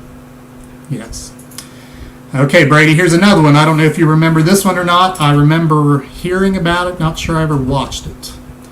Vid Kids, 1986. Wow. Was it a kids' video show, like an MTV thing? The low-budget series features a cast of kids bouncing around and singing along in some very 80s attire and hair to some even more 80s songs. See, that sounds like I remember Kids Incorporated. Yes, it But says Kids Incorporated meets MTV is what this show is described as. So this was actually on in Canada. I don't know if it was on in the United States. Yeah, that sounds really Nickelodeon-ish. All right, so for the benefit of our younger audience, I'm going to talk about some more recent ones. And again, I had not gone through this list. I assume Saved by the Bell was... Of course, you had Saved by the Bell, the new class, which I think is garbage. But maybe some people like that. I can't do it. Anyway, California Dreams, 1992 to 97. Yes. I remember that one. Surf Dudes with Attitudes, according to this. Their tunes were a mix of catchy bubblegum pop and the type of song that you could ignore in the background of your middle school dance. But the fictional band couldn't even come close to producing a song as unforgettable as the California Dreams theme song. Yeah. I do remember that. It's one of those things I would catch in passing, and I kind of would be ashamed. It's like, you know what? I think I could get into this if I sat down and watched it. But yeah. All right, next on our list here, Sweet Valley High, 1994 to 97. I remember there being books. I do remember. She's a sweet... Wait. She's a Sweet Valley girl. He's a Sweet Valley guy. Blah, blah, blah, blah, blah, blah, blah. Sweet Valley High. Something about the commercial. I kind of remember that. Home was the fictional town of Sweet Valley, California, which would often spark drama between the very likable Elizabeth and her more irresponsible flirt with sister Jessica. The series was a big deal, spawning a popular soundtrack and 3 seasons worth of episodes that became a hit on home video. Wow. All right, Sarah was 1 year old. Don't know which show you were talking about. You were 1 year old there, but Shut it. Shut it. Gary, was that Holy Smokes Kids with Richard Pryor? Yeah, Richard Pryor. Unbelievable. All right, did you remember there being a live-action reboot of Flipper on Saturday mornings, 1995 to 2000? No. But I could still sing the theme song and do the synchronized swimming thing that I made for the sweeps and swim.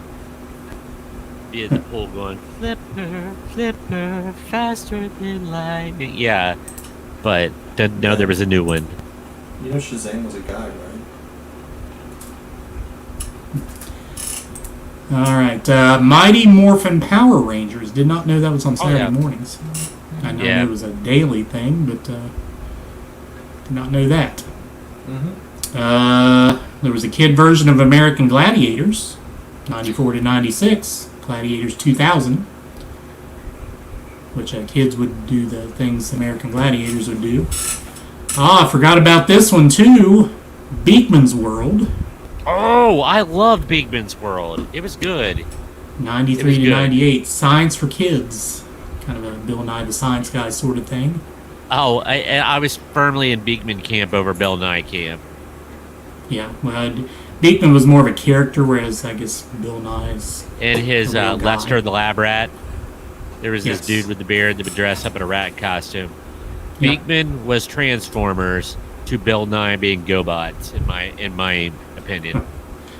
Lester, a real life actor dressed up to look like a mangy rat, according to the author. Bill Nye the Science Guy also on Saturday mornings from 93 Yeah. to 98. So I guess maybe those two were competing Oh, against big one another. time. So let's go back to the Croft Super Show for a moment, Brady. Let's. I thought those individual shows would be in that list, but apparently they weren't. So let's speak to those. If you don't know, again, the Croft Super Show, going back to that, was I believe it was a 90-minute show. It had many shows within the big show. So like 20, 25-minute mini shows. So Brady, kind of go through the list there. That was Okay. involved. So if my sister is watching, it was our Saturday morning routine. We watched this. I still have a Croft Super Show comic book that was put out at that point, and I could still pretty much sing the theme songs to about every segment on the show. So one that comes to mind is Electra Woman and Dyna Girl. Yes. Okay, so it was a crime fighting duo, and they had a very cool kind of early '80s theme song. But anyway, they had their Electrocomms on their wrist, which was the predecessor of the smartwatch or cell phone, which was, now that I look back on it. So I saw some Pee Wee Herman there, but yeah, Electra Woman and Dyna Girl was definitely a crime fighting duo. I'm sharing there. Like There the they woman in are. Dyna Girl. Oh, that's cheese-tastic. Nice. Yeah, I kind of had a little bit of a thing for Electra Woman. I can't see I think I see the Electrocom on her wrist, maybe. But so one of the other ones, keep that Google machine up there, Eric, was Bigfoot and Wild Boy, Yes. which is the same Bigfoot that was in the $6 Million Man. Now, is it the same big feats that we've been talking about? No, in fact, I think Bigfoot is it was robotic. But now, I will tell you once again, there's a lot of subtext to Bigfoot and Wild Boy. But for some reason, I'm trying to remember, and I could be wrong. I didn't think it was in the past, but Wild Boy always kind of ran around in a fur loincloth kind of thing. Yes, he did. I mean, I'm trying to find a picture that Yeah, see, there he goes. fur cod piece Yes. loin. But that's an Animal Kingdom paradox there, because you'd have to have a fur cod. But True. but anyway, yeah. But Bigfoot was a protagonist. He was scary looking, and there was always a misunderstanding because they would realize that Bigfoot was good and just scary looking, and Wild Boy was his His handler. yes, his manager. His There was Bigfoot and Wild Boy, Electra Woman and Dyna Girl. There was also Dr. Shrinker, about some teenagers that went to a haunted castle, and Dr. Shrinker shrank them, and so they had to live through the perils of Dr. Shrinker's evil house cat and things like that. But it had an awesome theme song. It's Dr. Shrinker, Dr. Shrinker. And I was really, okay, there was a rugby shirt that I had that mirrored the character from Dr. Shrinker. It was like blue and gold rugby shirt, and I was so happy when I got that because it looked like the guy from Dr. Shrinker, and I do not know if there's a picture available of here that. we go. There it is. Yes. Yes. Nice. Yep. So it's basically, it was Honey, I Shrunk the Kids with bad special effects and an evil shrinker instead of an accidental shrinker. Correct. Now there is one. Was Wonderbug in there too? I don't know if Wonderbug was in the Croft Super Show or was its own thing. Yeah, Wonderbug was kind of like Speed Buggy, but it was live action. It was a living car. Right. Get Wonderbug up here. So am I leaving anything out of the Super Show segments? I think I caught them all. Oh, well, just answered the question there. Wonderbug. Aha. The Croft Super Show. So There we go. Get a few other pictures there. There's Wonderbug. Wonderbug. Yes. Yeah. Wonderbug had a game. Did not know that. Yes, it had a lunchbox too. Wonderbug had a coloring book. Yeah, let me see that Wonderbug. I want to see the lunchbox. I know there was one. I didn't have it, but somebody did. Because I remember in kindergarten somebody having a Wonderbug lunchbox. I guarantee it's out there. So there's the Sid and Marty Krofft television production. Yeah. So were those the only shows? Am I leaving anything out? I guess Land of the Lost was a Krofft show, but it was not part of the Super Show, I don't think. Now, I'm going to go off script a little bit. This isn't Krofft Super Show, but I know we're getting kind of close to time here. There's big. Yeah, there they are. There's the electric. There's there on the wrist. One of my favorite live actions was called The Kids from Caper, and they were young sleuths. Like the Man from U.N.C.L.E., isn't it?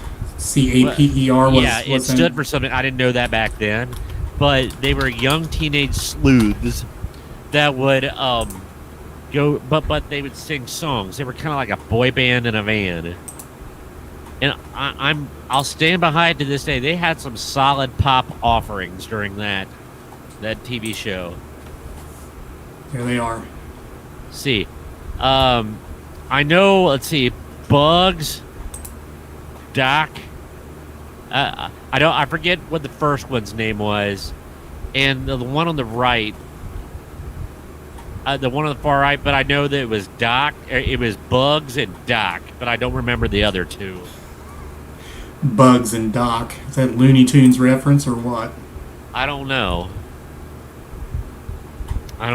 but it was. The other thing I remember is Doc was like the ladies' man. He was but he had a really bad blue leisure suit.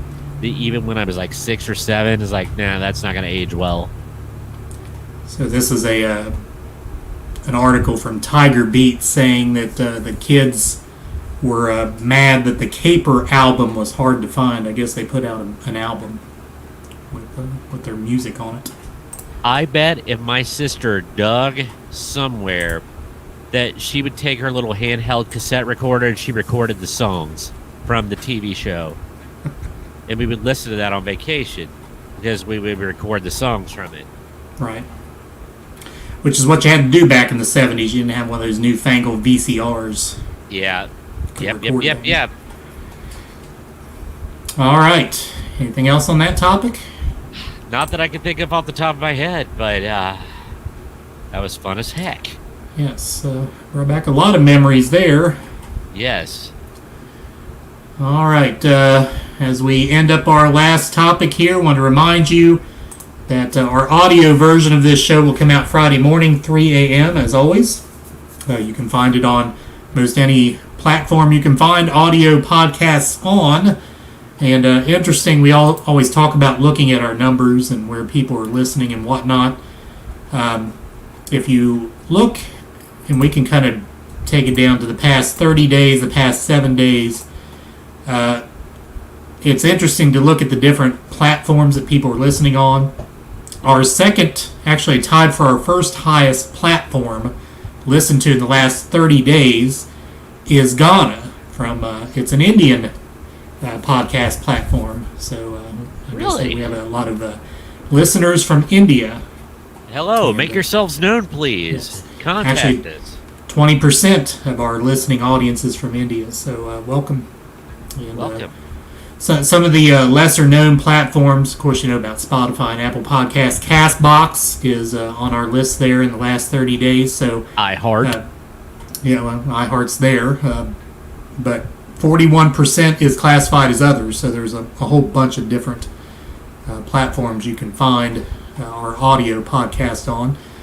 We also want to shout out to the fact that our second highest group of listeners are 18 to 22-year-olds. So, again, kind of surprising when you delve down into these things, but we're glad we can entertain the younger set as well as the older set like us. So, welcome to one, welcome all. We should be a hit with like 12 because 12-year-old because that we've not that's matured our, past that. Yeah, exactly. That's our humor level. So maybe that's why it is that we appeal to that set.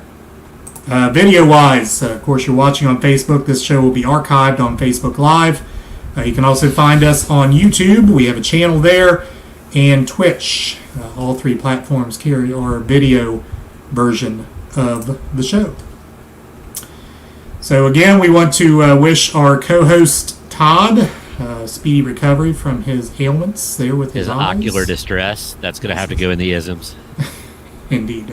Yes, Todd was unable to participate in episode 65 because of ocular distress. That will be the sentence in our isms there. So, for the good of the order, please join us next week. We'll have episode 66, and hopefully you again catch the audio version of the show here later in the week. Brady, you want to take us out there? In honor of our ocularly distressed co-host, Todd Griffin, peace.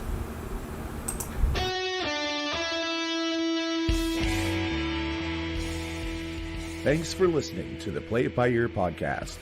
You can follow us on Facebook, Twitter at Play It By Ear Pod 2, and our website at anchor.fm/Play It By Ear podcast. Thanks again, and join us next time as we play it by ear.